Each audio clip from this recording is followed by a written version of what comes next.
Praise దేవునికి వందనాలు. దేవుని వాక్యాన్ని ధ్యానిద్దాము.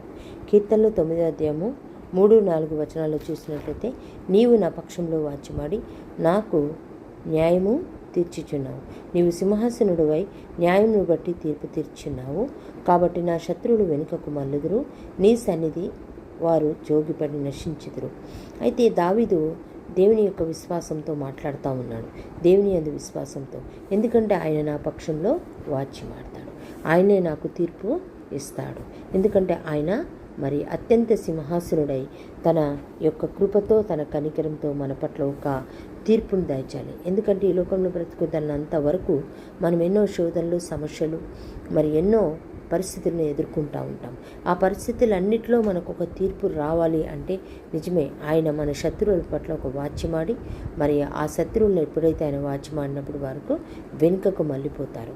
అప్పుడే మన శోధనలో మనకు జయం వస్తుంది. కాబట్టి మన దేవుడు మన పక్షంలో వాచ్యమాడే దేవుడు ఉన్నాడు. కాబట్టి మనం దేనికి భయపడకూడదు.